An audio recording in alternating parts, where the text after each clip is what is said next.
Hi everyone, I hope your semester is going well. We only have a few weeks left. I don't know about you, but I am very excited.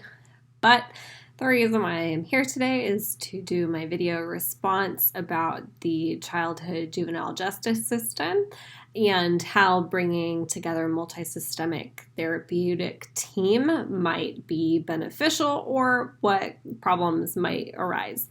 Um, Interestingly enough, I've actually been in contact with a lot of people recently at my practicum agency who have previous experience in working with juvenile justice at our nonprofit agency. And so I've gotten an inside look at the programs that my practicum overall agency offers. And I recently learned about the MST programs or ICM programs, which is intensive case management, and then multi-systemic therapy for juvenile youth that are on probation. And I actually think that it's a great idea overall because it not only builds partnerships, but it meets the client where they're at.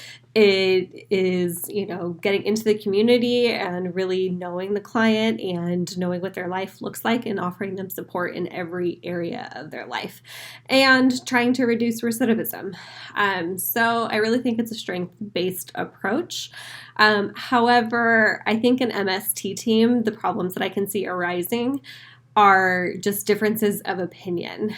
I think, especially with what is currently happening in the world with the defund the police movement, a lot of, from my personal experience, I can't speak obviously for every police officer in the United States because I don't know them all, but the older generational police officers or probation officers might have a different outlook about juvenile youth that are either repeat offenders or maybe don't have the best criminal record or are not easy to get a hold of. I don't know that they would really be able to have a trauma-informed lens, especially when as officers they're only getting a few hours of mental health training every few years. I think when they go through the academy, and also it depends on where you live. So I live in the state of California.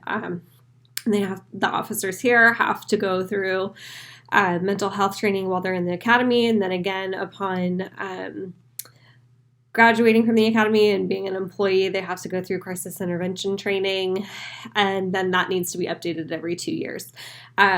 So in the grand scheme of things, for people who are social workers or behavioral therapists or psychiatrists, that's not a lot of mental health training. And so my fear would be that those individuals who lack extensive mental health training may not have the same trauma-informed care lens approach to juvenile youth that are involved in the probationary system. And so I don't really know that they would be able to approach the clients with that strengths-based approach. And then also you have multiple systems working together in an MST team, hence why it is called a multi-system therapeutic model. You would have like a lawyer, an attorney, correctional officer or probation officer, social worker. There could be a school counselor or a teacher or a principal, and then the parents and the client. And I think it could go beyond that. And so that's a lot of people with a lot of different opinions. And I think that may become too clouded and convoluted. But from what I have heard, if those meetings are structured well and the relationships are built between those community partners prior to working with youth, it can be a very beautiful thing. And so I have high hopes for MST type programs or ICM programs for juvenile youth. But that would be my biggest concern, would be different approaches, lack of communication or too much communication, and a lack of understanding and empathy towards the client. But overall, I think that these types of programs have been very successful in reducing recidivism and just offer an all-around good strengths-based approach for juvenile clients. And those are my thoughts, and I look forward to watching some of y'all's other videos. Thank you.